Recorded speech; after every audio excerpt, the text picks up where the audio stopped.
Very welcome to this short little video, and it's not a travel video or a video about living in the Philippines. It's about the Ukraine crisis, so we see all of that. And the questions we want to ask is, what do those media images, social media does to us?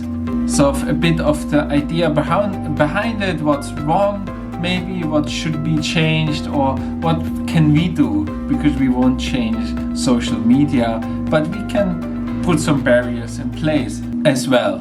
So let's dive in.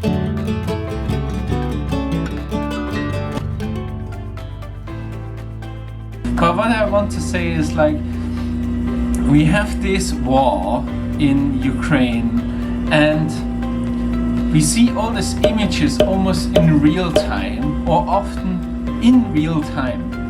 So we see desperate refugees queuing for food, or on borders we see bombing, people fleeing, civilians picking up arms and weapons. So that's, like crazy for most of the countries. We see real fighting, we see, where people have died, and all this kind of stuff, and we see it through our phones all the time. We see nuclear threats, and there's some, I will say that a bit later, but there's some really stupid stuff, in my opinion, going on. And we see all this. We have YouTube has a breaking news, Ukraine sort of extra page. If you go onto your homepage, you will see that there's a breaking news tab, line, playlist, whatever, and we see all this, and it comes all the time. It's kind of crazy, and it's probably the first war where this is really happening, where we see this so close. And I want to share with you a little bit what I think out of my experience as a psychology student, and especially in the field of media psychology, and also from Alyssa, who studied journalism. So that's the kind of background we have, and I feel like that's quite interesting for us to sort of see. And maybe you found it interesting, what it gives you a little window into what this media psychology actually is, and also maybe what to do and how we can handle better media, and especially social media. So I guess if you're someone like me and you're interested in the news around the world, and you're concerned about stuff, so you're probably concerned and fearful what's happening in Ukraine. And even more so if you're closer to what's going on there. So if you live in Europe, then even more than if you live somewhere else, I guess. And it's really capturing the whole sort of war aspects and all this. So it's really shocks us because we see it. And I think there's a really big point of that. It's we see it. And there are some media theories which have different points why media is posted. So, and that's, of course, there's a few points which I studied a lot in my bachelor thesis. And for example, it's newness. So something is new, and we just think oh, that's new, we're gonna click on that. So and we see it there especially.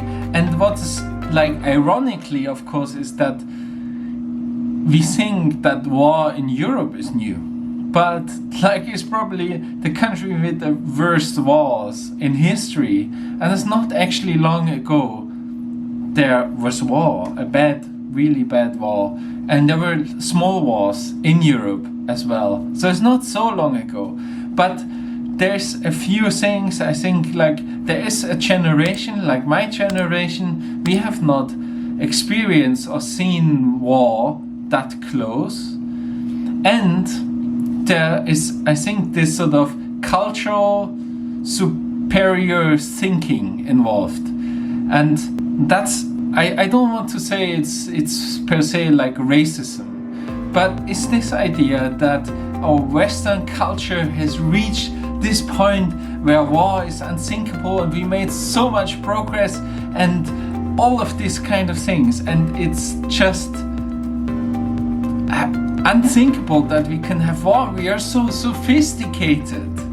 How can that happen again? Like, this is impossible. And that's why it's so new, because we have lived in this illusion. I'm a Christian, so I don't believe that every human is from the inside good.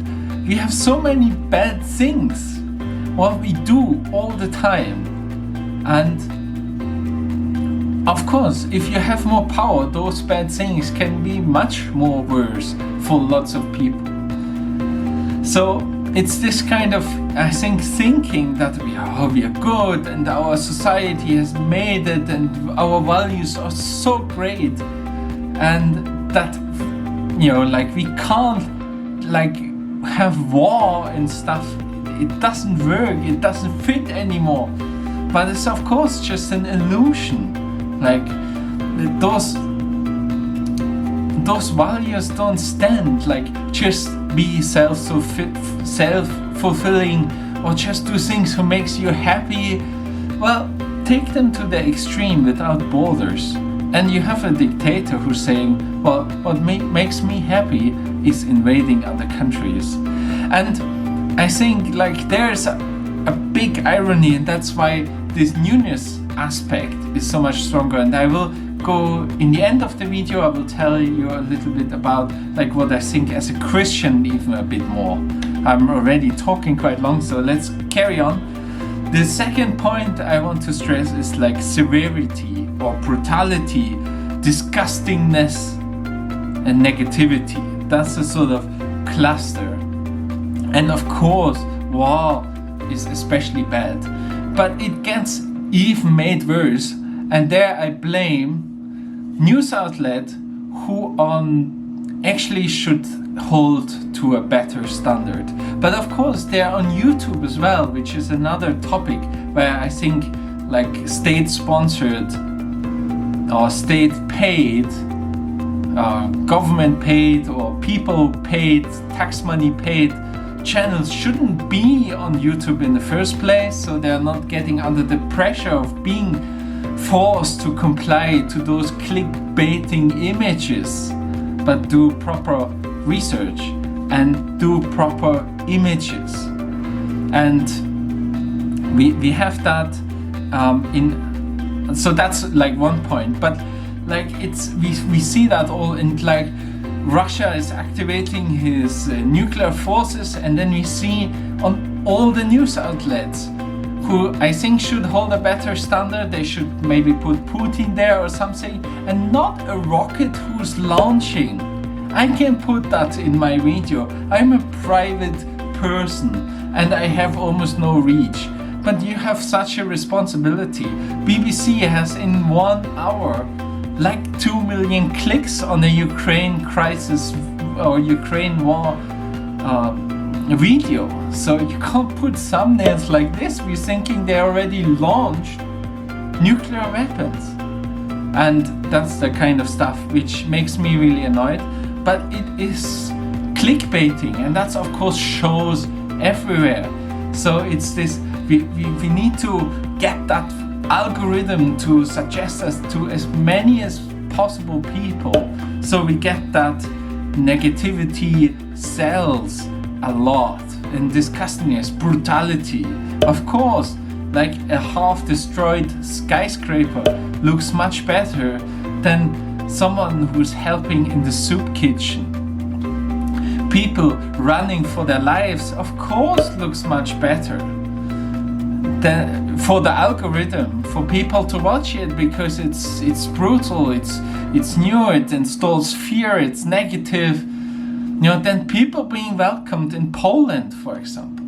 So that's the kind of stuff, and I think there is really where you can get into a negative spiral because of course people earn money with news, and social media is a propeller for that. And we have seen that in the beginning of the pandemic as well, about COVID, so that it was spinning out of control, like who can say the worst thing and show us how it be worst, and all this. Like there were thousands of videos I saw from proper media outlets, not like private, like me.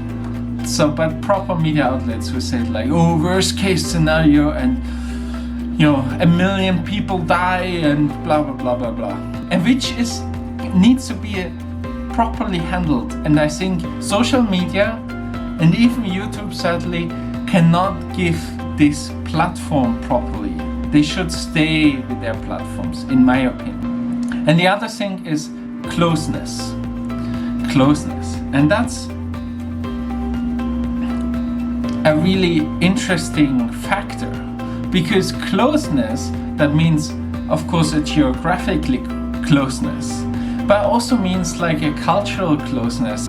And there again we have this kind of bias, like like white people fighting. And there I think often in media outlets actually, and on YouTube especially, I have seen like,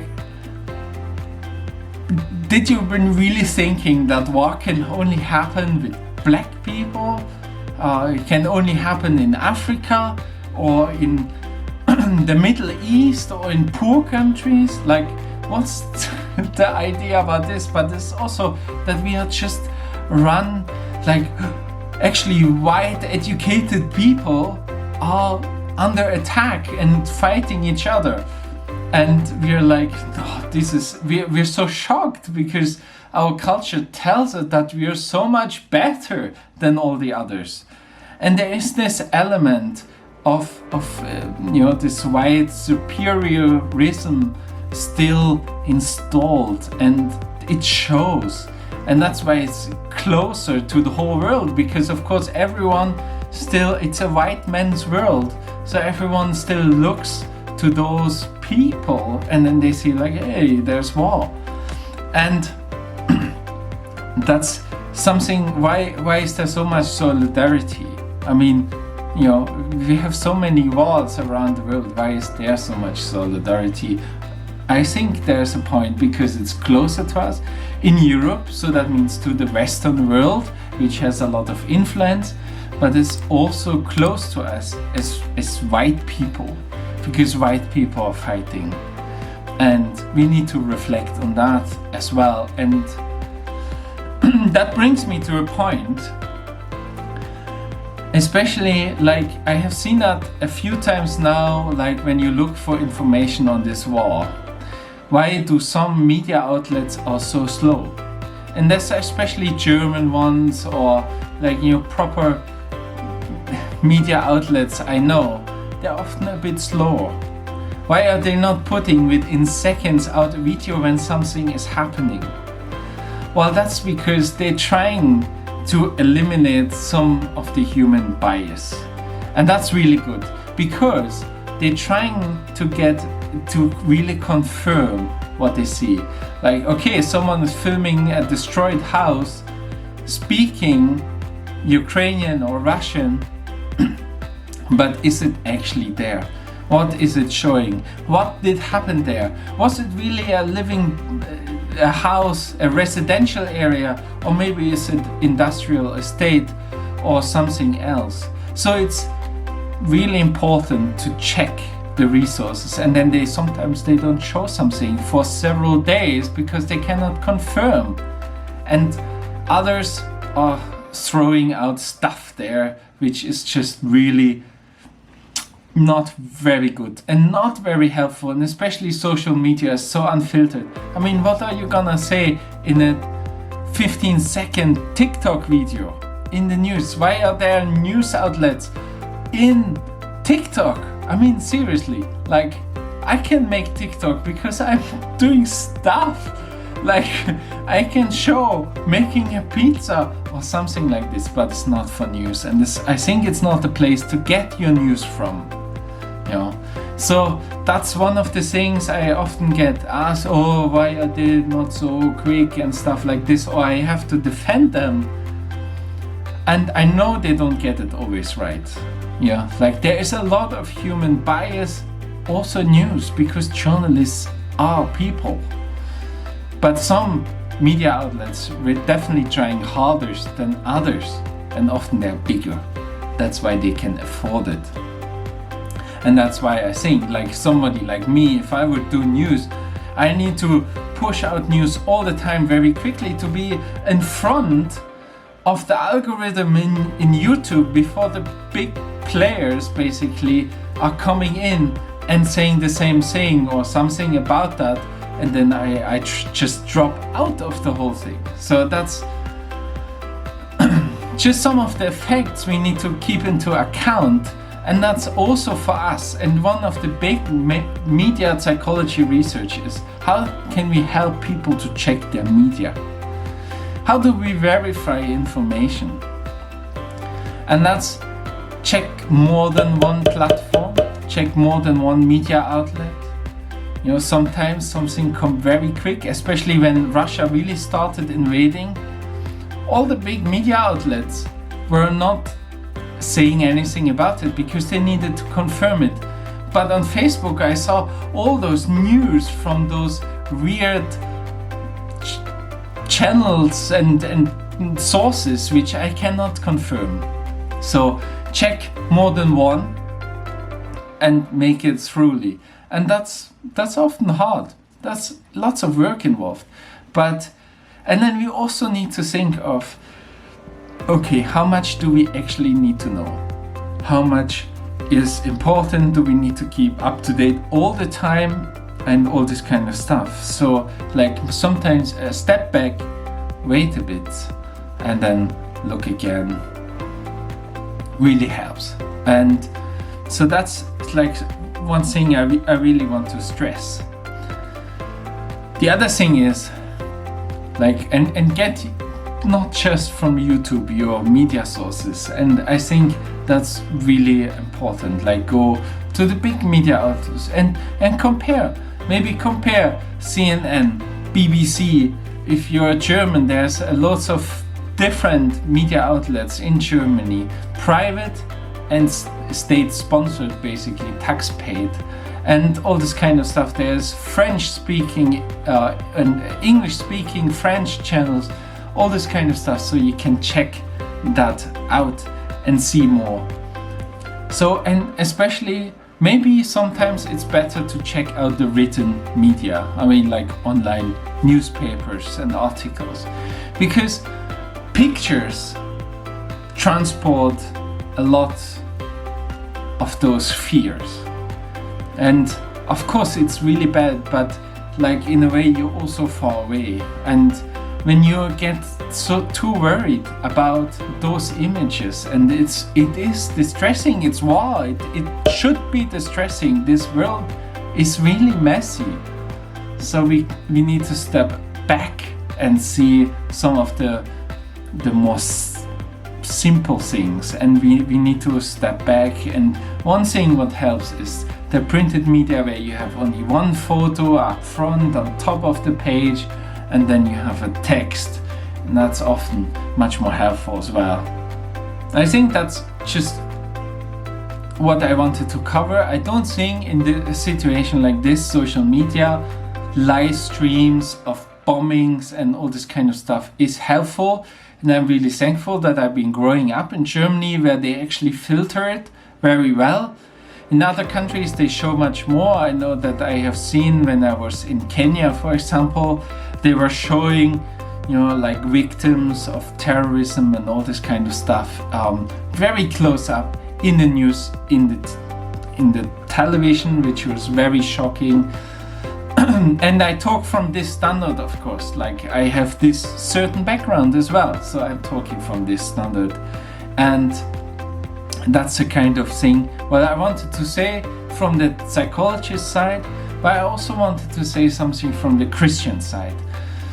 And basically I'm following this news, and of course it makes me a bit stressed as well. But I can put it into a bigger picture. And it's a picture of God created this world and then man abandoned God. And that's when all the messiness started. And it's no wonder why on my Bible, on page 5, is the first murder. And we see that over and over again. And I think even as a Christian, we got caught often in this culture of we are heading it. Everything's gonna be better and better and better, and that's not gonna work. History is just repeating itself. That's that famous quote, and it's so true. I mean, like, I'm only 30 years old, and I can already tell you that. And so it's this idea of that we can save ourselves because our education, our health, everything gets so much better. We get so much better that we can save ourselves. And that's the illusion of the culture, which tells us you can be anything, you can be good, you can be fantastic, you can reach everything, and as long as you don't hurt anyone, it's okay. Just be happy, just be good, this kind of thing. And then we realize we fail so drastically on that, and we get confronted when other people fail on that so massively. And we have then no worldview. If the worldview centers around us, all that breaks apart. There's nothing we can do about it. Because if we cannot save this world, if it gets like Europe, maybe we cannot save ourselves. Maybe we need to get thinking. And that's what the Bible says. No, you can't save yourself. Out of your mess in your life and the messiness of this world, only Jesus can save. Because He lived that life which we are meant to live but can't live. It's that perfect life. And He saves us. And that's the big message. And that's why #pray for Ukraine is so important. Because, well, the West or Ukraine itself is maybe not able to save. They might be not able to save from this evil which gets inflicted on them. But there's a Savior which actually came to the rescue. We might die physically, very painful, with great evil afflicted on us. Or we might actually get called into war and we do evil to others. It lays, I mean, for me, I can think like, yeah, sometimes, like, how is it if I would be a soldier fighting? How easy would it be to be angry with the other side and then I have a weapon in my hand? What would I do? Would I behave full of mercy or would I act in anger? That's something to think about. So, but the bigger picture is that God came into this world to save this world. And that's really such a comfort, because it affirms, yes, our world is really messy. We are part of this mess. And by messy, I mean really brutal, often. But there comes Jesus, and He can come into your life too, and you can take Him as your personal Savior, and He takes you and He makes you new. He makes you able to be changing now, but He also takes you through death into a perfect new life. And that's such a big comfort for me, and it sorts the world so much better. And maybe you think now, okay, well, like, you're a Christian and that's all nice and good, and that's like a straw where you hold on when you're confronted with evil, and that's good for you. But I think it's not only a straw, a mind construct. There's good evidence that that's really true. There's good evidence that Jesus really was God here on earth, and that he really died for our sin. And you can check that out. You can check out the Bible for yourself. There it's all written. Before you go to third sources, go to the Bible and look what Jesus has done. And then look how the Bible is supported historically. But you need to grasp who Jesus was, not just from a distance. Look what he has done. And that makes much more sense. And he explains this world, the Bible itself, but especially Jesus, explains this world so much more logical than all these cultural ideas of you can be whatever you want. We are heading for this bright future. Now, the Bible is much more realistic. History is repeating itself. Cain and Abel, or Abel probably in English, like it's repeating itself over and over and over again. Well, why is that so? Maybe we are part of the problem. Well, thank you for watching. It became really long, but I wanted to say that there's probably no one watching here in the end. But if you watched to the end and you found it a bit interesting, and maybe you think like, hey, from this guy I want to know more, then please like this video and subscribe to our channel. Usually we share stuff we travel, where we travel. We left Germany to live in the Philippines here, my wife and I, and we're running a little hotel. And if you're interested of seeing more of that, then you're very welcome. Check out our channel, our videos. And we make some travel videos as well. Travel to help you to have a good stay in the Philippines, basically, and how this all works at the moment with all the regulations. So, thank you for watching, and I see you in the next one.